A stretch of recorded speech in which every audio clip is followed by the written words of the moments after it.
जय मसीह की इस कार्यक्रम में फिर एक बार मैं आपका स्वागत करता हूं।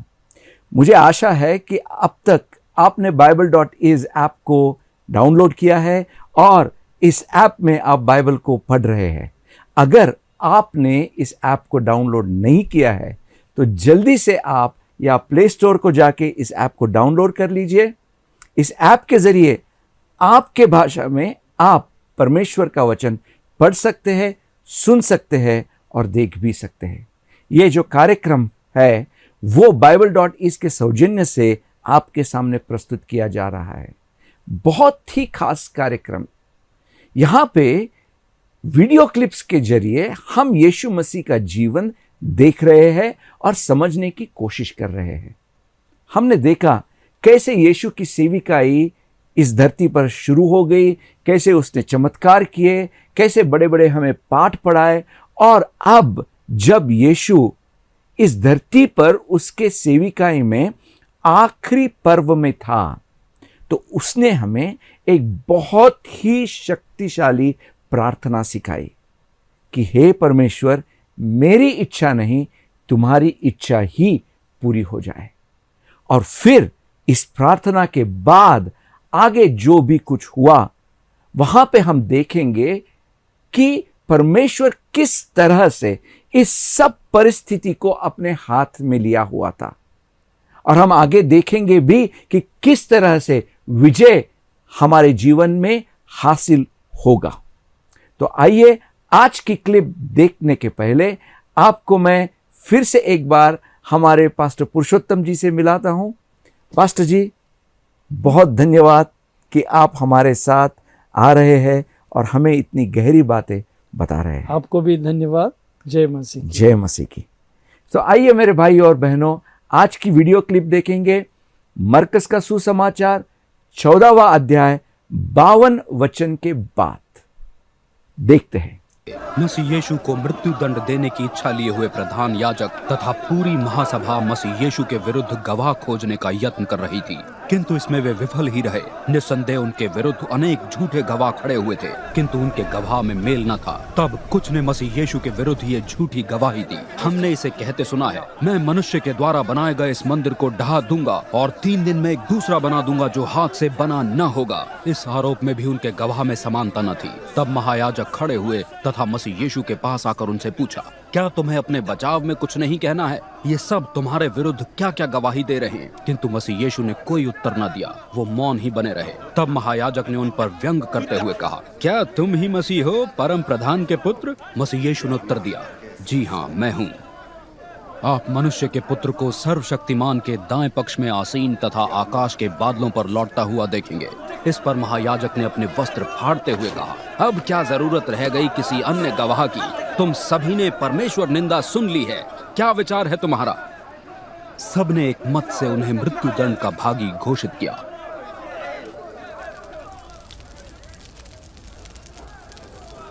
कुछ ने उन पर थूकना प्रारंभ कर दिया। उनकी आंखों पर पट्टी बांध कुछ उन्हें घूंसे मारते हुए कहने लगे, कर भविष्यवाणी। और प्रहरियों ने उनके मुख पर थप्पड़ भी मारे। जब पतरस नीचे आंगन में थे, महायाजक की एक सेविका वहां आई। उसे पतरस वहां आग तापते हुए दिखे, इसलिए वो उनकी ओर एकटक देखती हुई बोली, तुम भी तो यीशु नाजरी के साथ थे। पतरस ने ये कहते हुए नकार दिया, क्या कह रही हो? मैं इस विषय में कुछ नहीं जानता, मेरी समझ में कुछ नहीं आ रहा है। और वो द्वार की ओर चले गए। एक बार फिर जब उस दासी ने उन्हें देखा तो आसपास उपस्थित लोगों से दोबारा कहने लगी, ये भी उन्हीं में से एक है। पतरस ने दोबारा नकार दिया। कुछ समय बाद उनके पास खड़े लोग ही पतरस से कहने लगे, इसमें तो कोई संदेह ही नहीं है कि तुम उनमें से एक हो, क्योंकि तुम भी गलील वासी हो। किंतु पतरस धिक्कार कर सौगंध खाते हुए कहने लगे, तुम जिस व्यक्ति के विषय में कह रहे हो उसे तो मैं जानता ही नहीं। उसी क्षण मुर्गे ने दूसरी बार बांग दी। पतरस को मसीह यीशु की वो पहले से कही हुई बात याद आई, इसके पहले कि मुर्ग 2 बार बांग दे, तुम 3 बार मुझे नकार चुके होंगे। पतरस फूट फूट कर रोने लगे। इस अध्याय में हमने देखा कि किस तरह से यीशु को मारने की कोशिश चल रही थी। यहां पे 55वां वचन, सारी यहूदी महासभा और प्रमुख याजक यीशु को मृत्युदंड देने के लिए उसके विरोध में कोई प्रमाण ढूंढने का यत्न कर रहे थे, जी पर ढूंढ नहीं पाए। बहुतों ने उसके विरोधी में झूठी गवाहियां दी, पर वे गवाहियां आपस में विरोधी थी। तो ये एक महत्वपूर्ण बात जो परमेश्वर के वचन में लिखी गई है, हाँ जी। उसके बारे में आप हमें कुछ बताइए। डॉक्टर सुशील जी, ये जो कि वचन हम लोगों ने पढ़ा है, याजक, शास्त्री, फरसी सत्य के विरुद्ध में कितने ही Yes. षड्यंत्र रचे थे, यस, और वो लोग ढूंढ रहे थे कि प्रभु यीशु मसीह को किसी न किसी रीति से हम लोग फंसाएं।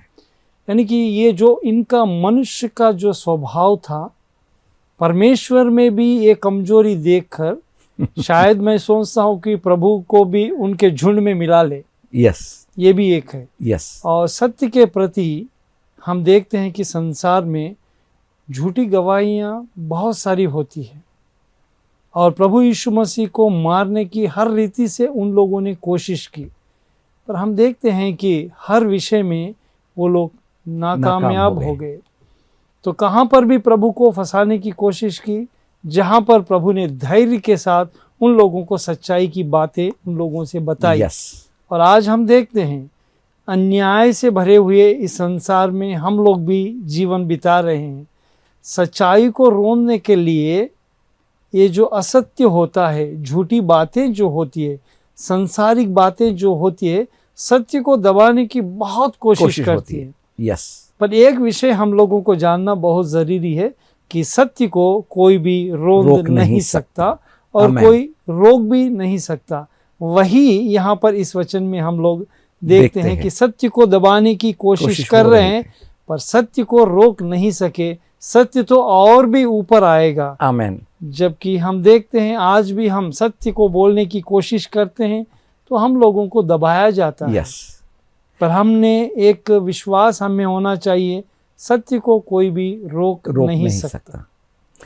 यीशु ने जब क्रूस पर खुद की जान दे दी, हाँ जी, तो वो एक तरह की बलि थी, हाँ जी, आपके लिए, हमारे लिए और इस पूरे संसार के लिए। तो यहाँ पे हम और एक बात भी देखते हैं, हाँ कि यीशु पवित्र था जी, उसने कुछ भी गलती नहीं की, उसमें कुछ भी खोट नहीं थी, उसमें कुछ भी कमी नहीं थी जी, कमी ढूंढने की कोशिश की, हाँ जी, लेकिन कुछ कमी मिली ही नहीं। हाँ जी, तो यहाँ पे हम देखते हैं कि जब शैतान हमारे खिलाफ खड़ा हो जाता है तो कुछ न कुछ करके फंसाने की कोशिश होती है, लेकिन उसको ये नहीं मालूम आखिर में जीत हमारी ही है, सत्य की ही होगी।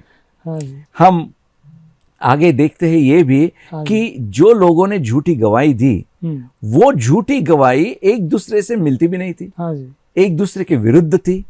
तो कोशिश करने के बावजूद भी उन्हें कुछ भी ऐसा नहीं मिला कि जिसके कारण वो यीशु को कुछ भी शिक्षा दे सके। जरूर यहाँ पर हम देखते हैं प्रभु यीशु मसीह का जन्म पवित्र है।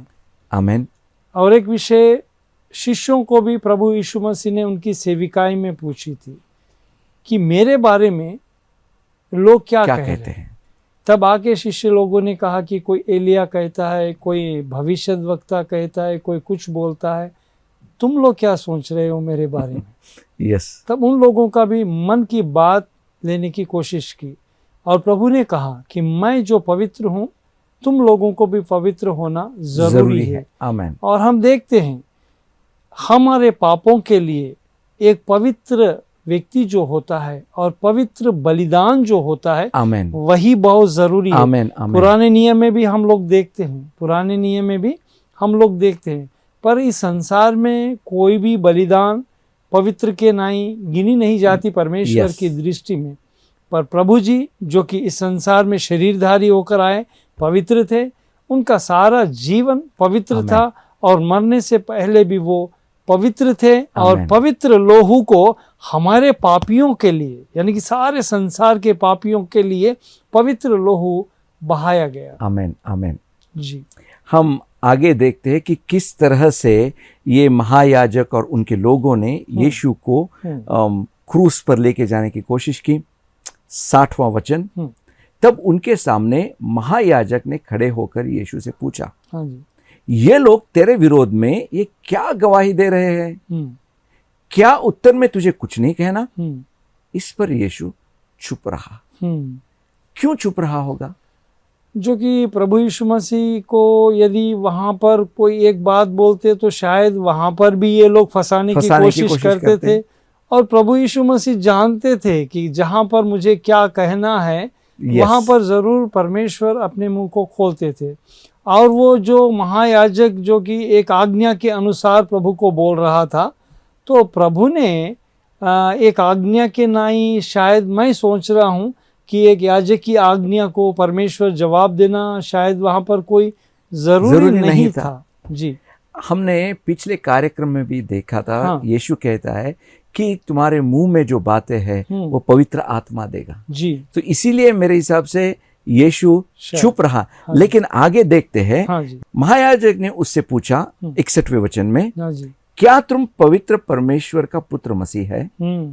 तब यीशु कहता है, यीशु बोला, हाँ जी, मैं हूं, हाँ जी, और तुम मनुष्य के पुत्र को इस परम शक्तिशाली की दाहिनी ओर बैठे और स्वर्ग के बादलों में आते देखोगे। यहाँ पर भी एक भविष्यवाणी हम प्रभु से जी। देख रहे हैं, जो कि मैं दूसरी बार जरूर आऊंगा, पर ऐसे नहीं, सारे संसार के लिए Yes. मैं क्या कहते हैं, न्याय चुकाने के लिए Amen. आऊंगा।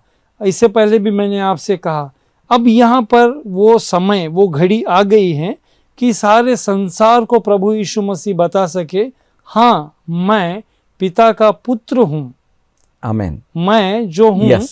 मैं पवित्र हूँ, क्योंकि परमेश्वर का राज्य हम देखते हैं पवित्र है। Yes. और अभी जो हम लोगों ने, याजक ने जो पूछा, तो यहाँ पर भी उन लोगों को फंसाने की कोशिश की, पर आज हम देखते हैं इस वचन के द्वारा परमेश्वर ने सच कह दिया आमेन। कि सच्चाई है तू जो बोल रहा है, मैं पवित्र भी हूँ और परमेश्वर के राज्य से आया आमेन।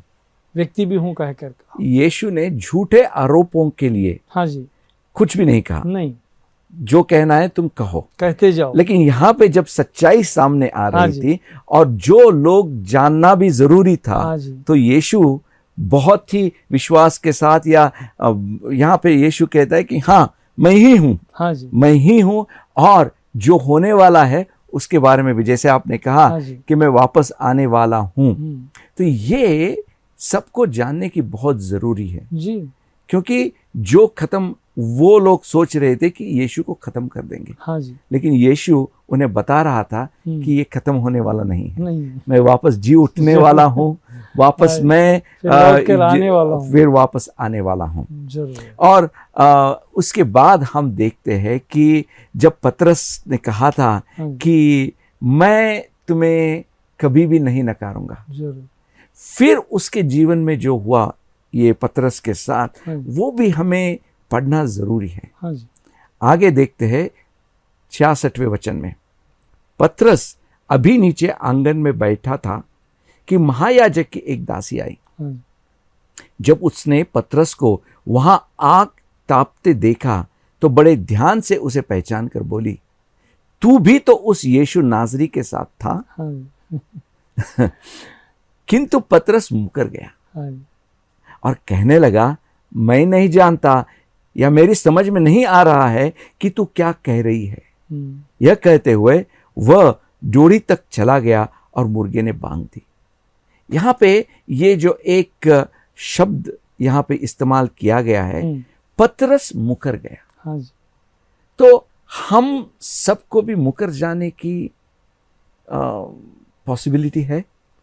कभी कभी परिश्रम प्रभु के प्रति जब आता है तो मनुष्य का स्वभाव है जो कि मुकर जाते हैं। जी, और पतरस भी एक शरीर रीति से ही था, तो उसने मुकर गया। पर यहाँ पर हम प्रभु यीशु मसीह और पतरस की बातों में यदि अंतर हम लोग देखते हैं, प्रभु यीशु मसीह ने सच्चाई कही। जी, हम देखते हैं उनको इतनी ताड़ना, और मृत्यु के पास नज़दीक जा रहे हैं, उनको बहुत ही सताने वाले हैं रात भर। ये भी प्रभु को जानते भी, जब सच्चाई का जब कभी भी समय आता है तो उसको सामना करना कैसा, हम प्रभु से सीख सकते हैं। अब हम पतरस के पास जब आते हैं तो यहाँ पर अंतर देखिए कि ये पाप में भरा हुआ व्यक्ति है जी। हर एक व्यक्ति संसार में सब लोग पापी है और ये भी पापी था और शारीरिक रीति की दुर्बलता भी थी उसमें, इसीलिए उसने क्या कहा कि मुकर गया क्योंकि वो पवित्र नहीं था जी, पवित्र नहीं था। प्रभु के पीछे पीछे चलने वाले हर एक व्यक्ति कोई पवित्र रहना कहकर नहीं है। हम पवित्र शास्त्र बाइबल में प्रभु से की गई बातों को भी यदि हम ध्यान करें इस समय, प्रभु यीशु मसीह ने कहा कि प्रभु प्रभु प्रभु कहने वाले हर एक लोग परमेश्वर के राज्य को नहीं आ सकते। यस। तो यहाँ पर भी हम देखते हैं कि पतरस ने मुकर गया। हमारे जीवन में भी हम बहुत बार कठिनाई आती है, यदि आपको कोई आकर बोलते हैं कि क्या तू मसीह है, सोचता है 1 मिनट के लिए और बोलता है कि नहीं, यदि मेरे पे कोई ऐसी दुविधा आने वाली है, हम मुकर जाते हैं। पर प्रभु ने परिस्थिति किस रीति की भी होने दीजिए, हम सब लोगों को सिखाया है कि तेरे जीवन में कभी भी मुश्किलें आती हैं तो कभी भी मुकरना नहीं, क्योंकि हम पवित्र शास्त्र बाइबल में 5वें अध्याय मत्ती रचित में देखते हैं कि मेरे प्रति जो भी दुख उठाएगा वो परमेश्वर के राज्य में उनके लिए धन एकत्रित किया जाएगा। आमेन। इसमें से हम बहुत कुछ सीख सकते हैं। हम लोगों को प्रभु ने सिखाया है कि हम लोगों को सत्य के लिए क्या करना है, खड़ा रहना है। हम असत्य की और कभी भी हमारे जीवन को नहीं लेकर जाना है। और वो असत्य कौन है हम जानते हैं, शैतानी असत्य है और उसकी और हम कभी भी झांक कर नहीं देखना चाहिए। यहाँ पे पतरस की एक ही कमजोरी थी। हाँ जी, उसने खुद के ऊपर ज्यादा भरोसा किया और उस भरोसे के वजह से ही उसने जो कहा वो कहा। हाँ जी। लेकिन वहाँ जरूरी ये है कि हमारे कमजोरियों को हमें प्रभु के सामने लेके जाना चाहिए जरूर। और जब हम उसकी मदद मांगते हैं तो वो हमें मदद करता है ताकि हम ऐसे जो परिस्थिति में मुकर न जाए।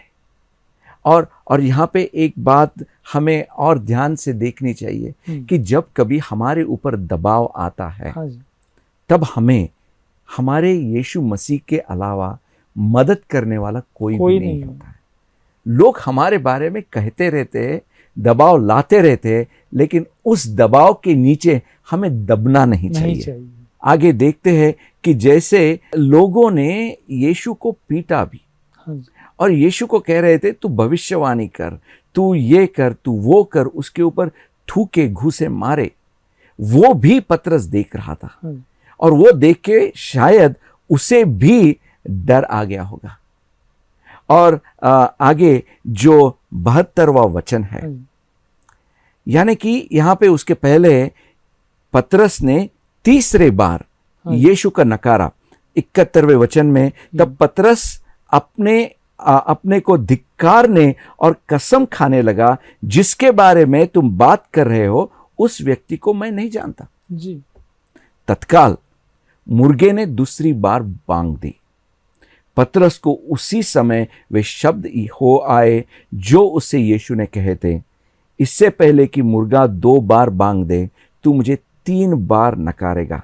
तब पतरस जैसे टूट गया, वह फूट फूट कर रोने लगा। जी, यहाँ पर ये प्रत्येकता परमेश्वर हर एक व्यक्ति से चाहते हैं। आमेन। संसार में हर एक व्यक्ति पापी है। यस। प्रभु के समक्ष में जो भी पापी जाता है उसको क्षमा करते हैं। यस। और हम देखते हैं पतरस में यही खूबी थी। आमेन। और पतरस फूट फूट कर रोने लगा। यानी कि जब हम टूटे हुए मन से प्रभु के पास जाकर प्रार्थना करते हैं, प्रभु के हाथों में अपने जीवन को हम समर्पित कर देते हैं, तो प्रभु हमारे सारे पापों के गुनाहों को धो देता है और हमारे जीवन में जो कि शांति और समाधान एक के बाद एक आशीषें हमारे जीवन में आती हैं। जिस रीति से पतरस ने एक अच्छा मिसाल हमारे लिए रखा है कि जब कभी भी हम पाप करते हैं तो प्रभु के पास जाकर हमें पश्चाताप से रोना चाहिए। यानी कि अपने गलतियों को छुपाना नहीं चाहिए जी। जब हमें हमारी गलतियों का एहसास हो जाता है तो गलतियों के साथ हमें परमेश्वर के पास जाके माफी मांगनी चाहिए, पश्चाताप करना चाहिए और वो हमें जरूर माफ करेगा। जरूर। लेकिन हम यहाँ पे देखते हैं उसके बाद पतरस ने इतने बड़े बड़े काम किए, इतनी बड़ी सेविकाएं की हाँ जी। कि हम जान सकते हैं कि पश्चाताप करने से परमेश्वर किसी को भी अपने पास वापस ले लेगा। जरूर लेता है। तो मेरे भाइयों और मेरे बहनों, हम देखते हैं यहाँ पे कि गलतियां सबसे होती है, लेकिन अपने गलतियों का जब हमें एहसास होता है तो उन गलतियों को हमें छिपाना नहीं चाहिए। उन गलतियों को लेकर उनके साथ जब हम हमारे परमेश्वर के पास पश्चाताप के साथ आते हैं तो हमारा वापस स्वीकार करता है। और पास्टर जी ने भी कहा हमसे कि कैसे हमारे पूरे पापों की क्षमा हो जाती है, वो धुल जाते हैं। आज अगर आपके जीवन में भी कुछ भी कमियां, कुछ भी कमजोरियां है, आपने गलतियां की है, आपने अगर कुछ भी पाप किए हैं, तो आप इसी वक्त पश्चाताप करके, अपने गलतियों का एहसास करके वापस परमेश्वर के पास आइए और यीशु मसीह के लहू से, यीशु मसीह के नाम से आपके पूरे पापों की क्षमा हो जाएगी। ये ही अवसर है मेरे भाइयों और बहनों यीशु के पास आने का। हम पास्टर पुरुषोत्तम जी से वापस एक बार विनती करेंगे कि वो हम सब के लिए प्रार्थना करें कि हम चूके नहीं, हम भागे नहीं और हमारे गलतियों को हम छुपाए नहीं, हम उनको यीशु के सामने लेके आइए। पास्टर जी, आप प्रार्थना करेंगे? जरूर, आइए हम प्रार्थना करें। प्यारे परमेश्वर, मैं आपको धन्यवाद देता हूँ हमारे जीवन की सच्चाइयों को आज दर्शकों के साथ मिलकर आपकी ओर देखते समय आपने परमेश्वर आपके वचनों के द्वारा आपने हमसे बातें की है।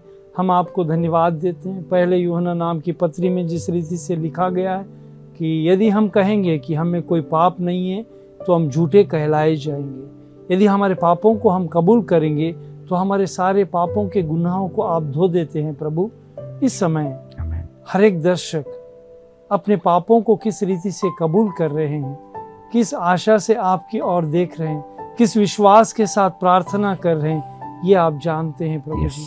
सारे पापों के गुनाहों को प्रभु यीशु मसीह के पवित्र लोहू से प्रभु जी धो दीजिए प्रभु। और प्रत्येक रीति से हम दुआ करते हैं कि हर एक परिवार में आपकी शांति, आपका समाधान दीजिए प्रभु। हम दुआ करते हैं अस्वस्थ लोगों के लिए। यदि आपकी इच्छा है तो इसी क्षण आपका घायल हाथ बढ़ाकर परिपूर्णता से प्रभु आप चंगाई का कार्य कीजिए। आश्चर्य कार्य करने वाले प्रभु, आप हर एक दर्शक को देख रहे हैं, इनके हृदय में किस विश्वास से, किस दुख से देख रहे हैं, ये भी आप जानते हैं प्रभु जी। सारे दुखों को मिटाने वाले प्रभु जी, हर एक के हृदय में के दुख को आपके नाम से निकाल दीजिए प्रभु। मैं आपको धन्यवाद देता हूँ कि आप हमारे बीच में हैं, आपने हमारी प्रार्थना कबूल की है। हम आपको धन्यवाद देते हुए प्रभु यीशु मसीह के पवित्र नाम से प्रार्थना करते हैं, सुना और ग्रहण कर, आमीन। आमीन। धन्यवाद पास्टर जी। आपको भी धन्यवाद। जय मसीह। जय मसीह की। यीशु का जीवन एक बहुत ही रोमांचक और दिलचस्प मोड़ पे आ चुका है। आगे यीशु के जीवन में जो होने वाला है, जैसे आप जानते जाएंगे वैसे ही उसकी आशीषें और उसकी जो अच्छे काम है आपके जीवन में भी आप अनुभव करना चालू करेंगे। इस कार्यक्रम में भाग लेने के लिए आपका धन्यवाद। और मुझे आशा है कि आपने Bible.is ऐप को डाउनलोड कर लिया है। अगर नहीं तो आप तुरंत कर लीजिए और परमेश्वर का वचन पढ़ना मत चूकिए। अगले कार्यक्रम में फिर से मिलेंगे। God bless you.